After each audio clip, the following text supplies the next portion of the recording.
د مهربان خدای پر سپېڅلي نامه د کابل نیوز لیدونکو السلام علیکم. په دې هیله چې ښه وخت ولرئ. درنو لیدونکو، پاکستان د چین په خاطر په افغانستان کې د امریکا پوځي حضور نه دی منلی.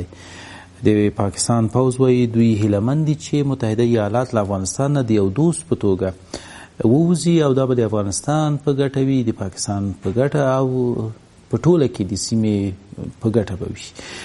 داسې نظر ده چې ګویا پاکستان به له افغانستان نه د امریکا د وتلو په تړاو دغه نوی دریځ له چین سره خپلو نږدې اړیکو ته په پام کې نیولو سره نیولی وي. په ټوله کې نن د صلح پر هغو اړخونو باندې بحث کوم چې پاکستان هم پکې ښکېله ده، روسیه هم، امریکا هم او د سیمې یو ډیر شمیر هیوادونه هم.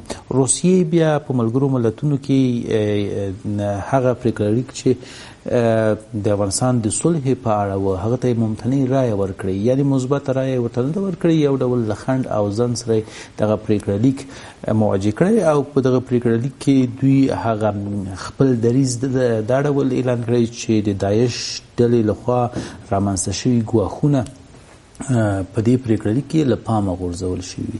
یعنې که روسیه صلح غواړي هغه د خپلو ګټو لپاره څکه، او که امریکا هم صلح غواړي دلته د خپل د حضور د پاتې کېدو، او افغانان چې صلح غواړي هغه د داسې یوې صلح تضمین باید موجود وي چې جنگ، جګړه او بدبختۍ پرې ختم شي. په ټوله کې پر دغو مسایلو نن بحث لرم. له ما سره په بحث کې میلمه ده ښاغلی شیرزاد صاحب. په دې چې تاسو مې هم ملتیا وکړئ. شیرزاد صاحب ستړي مشئ. مهرباني، تشکر. تاسو هم ستړي مشئ. مهمه مسله دا ده چې موږ تل د افغان حکومت له دریځه او په عامه سطحه وایو چې موږ خپلواک هیواد یو، ولې زموږ په اړه نور هیوادونه که د ګاونډ وي که زموږ په سیمه کې او یا هم زموږ ستراتیژیک ملګري دي، هغوی زموږ په غیاب کې زموږ په اړه باندې فیصلې کوي. په افغانستان کې د امریکایي حضور یا پاتې کېدل یا نه پاتې کېدل پر افغانانو پورې باید تړلی اوسي. دا چې پاکستان د افغانستان کې د امریکا پر حضور باندې څرګندونې کوي، تر شاید څه کېدلی شي؟ ستاسو په نظر څه دي؟ بسم الله الرحمن الرحیم. د کابل نیوز تلویزیون لیدونکو کارکوونکو ته تاسو خپل احترامات تقدیموم. اصلي مسله داسې ده چې د افغانستان چې د کورنۍ جګړې، بې اتفاقي او زموږ ضعیف اقتصاد او ضعیفه حکومت والی د دې سبب شوي ده چې ګاونډي هیوادونو ته، د سیمې هیوادونو ته، نړیوالو هیوادونو ته د پراخه لاسوهنو زمینه مساعده کړي.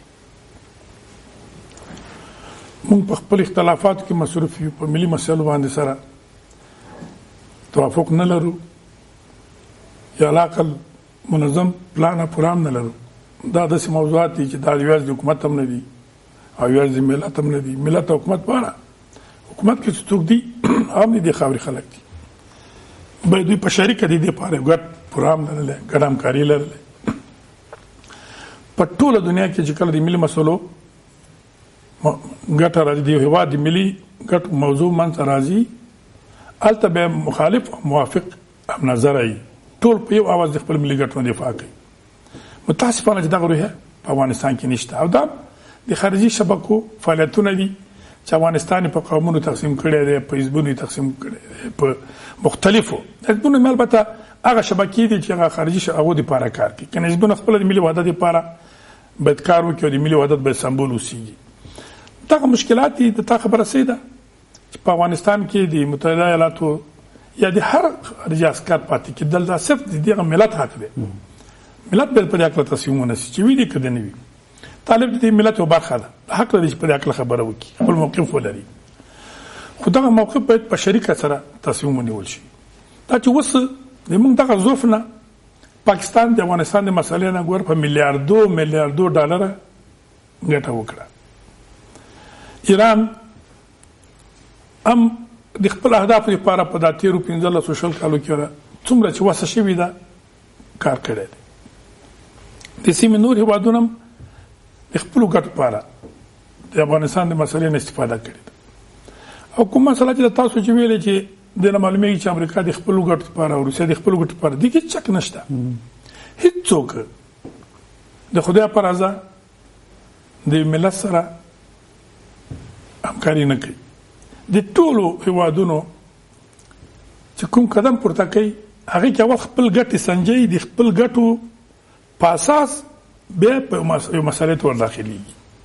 دلته دې کې شک نشته چې روسان چې کوم موقف نیسي اول هغوی لپاره مهم خپل ګټې دي، د خپل قلمرو او یا د خپل هیواد امنیت دی او متحده ایالات په خپلو ګټو فکر کوي. او پاکستان خو ناست دی ته دی. پاکستان اول نه چې دغه مسله ایجاد کړې ده په افغانستان کې دغه د روسي جنگ تقریبا ما بار ویلي دي د 40 هیوادونه تورستان راوړل شول او په قبایلي سیمو کې د چترال نیولې تر جنوبي وزیرستان پورې ځای په ځای شول چې په هغه وخت کې د ځینو سویلو مخې نه چې شمېرې 80 هیوادونو ته رسېدو. دوی د کومې لارې راغلل؟ د افغانستان د لارې هلته نه، او پاکستان خو خپله بحر سره سرحد لري، ایران د لارې نه.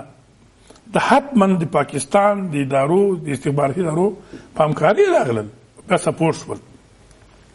دوی کې دا همدغه اهداف لري چې باید دې نه ګټه اوچته کړي او کافي ګټه اوچته کړي. اول د ډیورنډ په کرښه باندې د اغزن تار دا د هغه تعهداتو په اساس چې د هندي برطانوي سره افغان لوري لرل دا دوی حق نه و. دغه ویجنسي چې هغه د بفر سټیټ و دا وړاندې لاسته راوړنه ده. بدبختي دا ده چې افغانان خپلو کې جنګېږي، د کورنیو جګړو ښکار دي، هغوی خپل هدف ترلاسه کوي. په د امریکې د پاتې کېدو او نه پاتې کېدو په اړه یا د اډو د شتوالي او نشتوالي په برخه کې دقیقاً چې هر لوری به د خپلو ګټو لپاره څخه دلته هغه میدان رامنځته کوي چې دوی ګټې پکې خوندي واوسي. مشخصا د صلح په برخه کې که پاکستان که امریکا له پاکستان لوري سره خبرې کوي، که امریکا له روسیې سره خبرې کوي او له بل هر هیواد سره خبرې کوي، آیا همدغه لازمي ده چې موږ د یو فعال حکومت په توګه یوازې سیلبین اوسو که نه فعاله دیپلوماسي له هغو دستګاهګانو څخه باید کار واخیستل شي چې حد اقل زموږ غوښتنه هم دلته باید ومنل شي، یا که چیرته غوښتنه نه منل کیږي عکس العمل خو باید ور وښیو. تاسو هم ورته اشاره وکړه چې حتی طالبان باید په دې اړه تصمیم ونیسي چې امریکایان باید اوسي او که نه اوسي، ځکه چې طالبان هم د همدې خاورې دي. اوس چې تر دې حده پورې دا خبر رسیږي نو باید افغان حکومت یو دریځ دلته معلوم کړي چې پاکستان ته څوک چې د چین په خوښه دلته د امریکې د اډو منل یا نه منل ته بحث پرې کوي، او یا هم امریکا ته څنګه دا اجازه لري چې زما مشورې نه پرته له پاکستان او چین سره د اډو په شتوالي او نشتوالي باندې بحث ولري. تاسو فکر نه کوئ چې دلته زموږ دغه غیر فعاله دستګاه دې سبب شوی ده چې دا هر څه دې په موږ باندې ولې نه؟ ګوره اول د حکومت نقص دا دی د سولې په پروسه کې څنګه چې خبرې اترې شوې ډېر زر دوی عاجلانه تصمیم ونیولو خپل مامورینو نه یو کمیسیون جوړ کړي. دا خو ملي مسله وه، په دې کې باید مخالف او موافق ته نه وی کتلې. د افغانستان ټول مهم ګوندونه مهم شخصیتونه را دعوت کړي وي او په دې کې له داسې یو کمیسیون جوړ کړی وي چې د ټول افغانستان نمایندګي کوله او په دغسې مسایلو کې به دوی د خپل ملي ګټې دغسې څارلې چې نقطه قدم په قدم د متحده ایالاتو د هیئت د هغوی خبرې په پاکستان کې، د هغوی خبرې په روسیه کې، د هغوی خبرې په هر هیواد کې به ځان په خبرولې چې کوم عمل د افغانستان په ضرر دی د هغې مخالفتي کولې. زه یم موږ بار ویلي بیا یم هغه سوله چې د افغانستان د استقلال، ملي حاکمیت، د خاورې تمامیت او ملي ګټو زیان رسوي افغانان په هیڅ شکل نه مني، په هیڅ شکل نه مني. موږ سوله غواړو چې د آینده دپاره هم ځان ته هم خپل اولاد ته د ژوند کولو یو محیط برابر شي، د امن یو محیط برابر شي. موږ د سوله نه غواړو چې هغه موږ دپاره لکه انګلیس چې په امیر عبدالرحمن باندې شی تحمل کړل او تر اوسه پورې موږ پکې ځورېږو او وژل کېږو او دا به نو څومره کاله نور دوام کوي. دغسې سوله نه غواړو. د اډو مسله چې ده زما په عقیده باندې دا مطلق د افغانانو پورې اړه لري یا د امریکایانو حضور او طالب د دې افغان ټولنې یو جز دی، هغه کولی شي په دې هکله باندې خپل نظر ولري. دا ډېرې حساسه مسله ده افغانان. دا د طالبانو د حیثیت مسله هم ده، دا د امریکې د نړیوال قدرت په د عزت او د حیثیت خبر هم ده، په افغانستان کې د نظام د بقا او د نړېدو مسله هم ده او د ملت پورې هم اړه لري. دا په دې معنا چې اول ګوري جبران صاحب طالبانو د سولې لپاره اولین شرط د خارجي قواو وتل دایم البته دونه موقف کې فرق راغلی چې پخوا به یې ویلې چې وتلې اوس وایي تقسیم اوقات یې وخت یې تعین شي دا ښه کاري دا ښه موقف نیولی دی. امریکا وایي چې زه مثال ته 2023 کال پورې خو رسمي تعهدات لرم د افغانستان د حکومت سره د اړو او که زه د ځای نه په داسې شکل وځم چې لکه ویتنام نه چې ووتل چې د مات په حال کې نو دغه د نړیوال قدرت په حیث بیا د دوی دغه حیثیت نور په جان کې څه پاتې کېږي.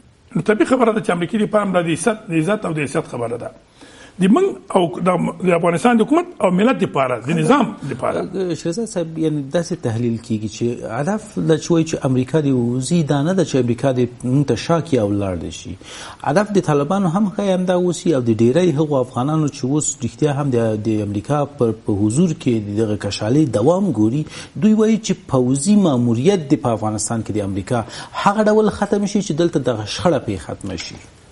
ډیره هم دي خبره زړه لم ما د نظام لپاره نه مسله مهمه ده د طالب لپاره د امریکا لپاره د افغانستان نظام او د افغانستان د خلکو لپاره د فکر وکړي چې نه ثابت امریکا نه وتل په دې وطن کې څه حالات راځي چې دا طالب جګړه ونه کی د نظام کې دونه اختلافات دي غیر وسلوال غیر مسؤل وسلوال اره ورځ تاسو د افغانستان خلکو نه شکایت کوي کنه کوي وسوال ډالې حتی د کابل په خاطر من کې وسره څلور شاته جګړې وکړي همدا کافي دي چې دا نظام تخریب کی دا غیر دا اوس چې محلي پولیسان جوړ شوي دي تېره ورځ په کندوز کې په تلویزیون کې کتل چې یو ښځې په ځان تیل اچول د محلي پولیسانو د لاسه دا د بل خطر د مافیا رشد چې په تېرو 40 کالو کې په افغانستان او په سیمه کې ډېر قوي رشد کړی دی دا د بل خطر د ګاونډیو د هیوادونو د استخباراتي شبکو رشد چې صرف دې ته په کمین کې ناست دي چې څنګه پاین په لاس ورشي او دا نظام ړنګ کړي لکه د ډاکټر نجیب په وخت کې چې رنګ شو چې څومره ټولې د لاسه ورکړل او بیا هم دغه سیاست رنګ شي دا څه چې د تېرو 15 کالو کې که کومه مکتبګۍ کومه شبخانه جوړ شوي دغه هم نشي تحمل کولی چې دا هم رنګ شي. نو زما په عقیده په دې مسله کې داسې تخنیک پکار دی چې هم د طالب غوښتنې پکې په نظر کې ونیول شي او د هغوی حیثیت او هم د امریکې حیثیت هم د افغانستان د نظام دوام او بقا او یو داس تخنیک ورته پکار دی. البته اوس په سره په ټول تخنیک باندې دلته نشي غږیدلی دا د مسلکي خلکو کار دی دا ممکنه ده چې د امریکای حضور لکه څنګه چې تا ویلې چې جنگي حضور په داسې حضور بدل شي چې د دوی حیثیت محفوظ وي د دوی حیثیت هم پکې محفوظ پاتې شي ځکه د سولې په وخت کې موږ د متحده ایالاتو همکارۍ ته ضرورت لرو خصوصا اقتصادي همکارۍ ته او د سولې نه وروسته دا 4 میلیونه مهاجر بیرته ځای په ځای کېدل د طالبانو بیرته ځای په ځای کېدل کنه د دغه حکومت او ادارې بیرته فعالیدل دا ډېر مصارف غواړي. یو لنډه دمه لرو شهزاد صاحب په همدغه مسایلو انشاءالله بحث وکړو. درنو لیدونکو ستاسو ملتیا غواړم نو بیا دغه د صلح نیمبنده پروسه چې اوس هر لوری ورته خورا زیاته لیوالتیا ښودلې او ښیي دا به آیا منزل مقصود ته ورسیږي او که نه په داسې حال کې چې هر یو لوری خپلې ګټې پر کې غواړي چې تامین شي ولو که هغه د افغان حکومت ګټې هم اوسي. افغان حکومت صلح پر دې قیمت غواړي چې راتلونکي 15 کلونه باید هم دوی بیا هم په واک کې اوسي. روسیه د دې لپاره که صلح غواړي او یا هم د دوی تر مشرۍ لاندې ګویا چې یو ډول له داعش څخه د دوی سرخوږی را کم شي او امریکا د دې لپاره که ښایي صلح وغواړي چې د تل لپاره او یا هم د اوږده مهال لپاره که دلته خپل حضور قانونمند کړي په دې غوښتنو سره آیا بیا افغان ملت هغه مرام ته رسېدلی شي چې صلح او ثبات او که نه دې ته به هم شهزاد صاحب خپله تبصره ولري. ستاسو ملتیا غواړم.